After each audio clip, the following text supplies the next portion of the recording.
इंसान की तख्लीक, इंसान का बनाना।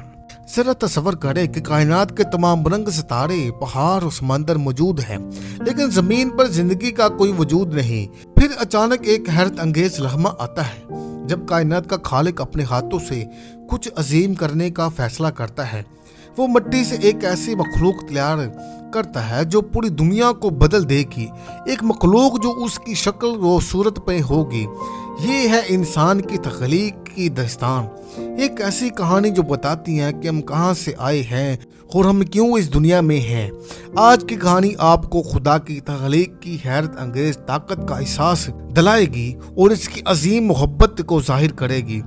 खुदा का तख्लीकी अमल। पैदाइश 1 और 2 में हम पढ़ते हैं कि खुदा ने ज़मीन और आसमान को तख्लीक किया तो वो छठे दिन इंसान की तख्लीक की तरफ बढ़ा। खुदा ने कहा कि आओ हम इंसान को अपनी सूरत पर अपनी शबा के मानद बनाएं ताकि वो समंदर की मछलियों, हवा के परिंदों और ज़मीन के तमाम जानदारों पर हुक्मरानी करे। पैदाइश 1:26 में ये इस बात का इज़हार किया गया है कि इंसान को खुदा की तरफ से खास इख्तियार दिया गया। खुदा ने इंसान को अपने हाथों से मिट्टी से बनाया और उसमें जिंदगी की रूह फूंकी।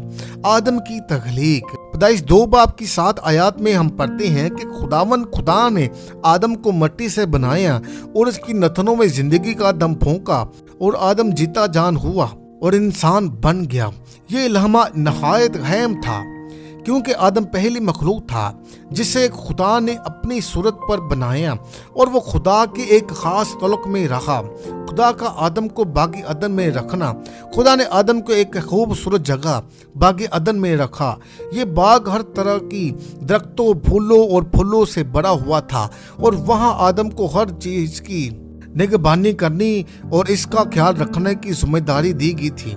खुदा ने आदम से कहा कि वो बाग के तमाम दरख्तों से खा सकता है सिवाय एक दरख्त के, नेको बद की पहचान के दरख्त से।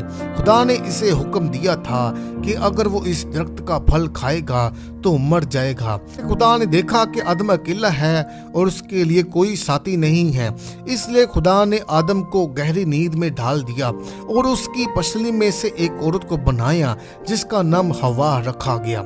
हवा आदम की जिंदगी में खुशी और मददगार थी और दोनों को खुदा ने हुक्म दिया कि वो जमीन को बढ़े और इस पर हुकूमत करे। खुदा ने इंसान को न सिर्फ मिट्टी से बनाया बल्कि उसे मोहब्बत और शफकत से नवाजा। इंसान का खुदा के साथ एक गहरा रिश्ता था और खुदा ने इसे जमीन पर अपने मंसूबे को पूरा करने की जिम्मेदारी दी। ये रिश्ता हमें याद दिलाता है कि हम इंसान खुदा की तख्लीक है और हमारी जिंदगी का मकसद इसकी मर्जी पर चलना और उसके हुक्म को पूरा करना है। इंसान की तख्लीक की कहानी हमें ये बताती है कि हम इस दुनिया में यूं ही नहीं मौजूद हैं बल्कि खुदा ने हमें एक खास मकसद के लिए तख्लीक किया है।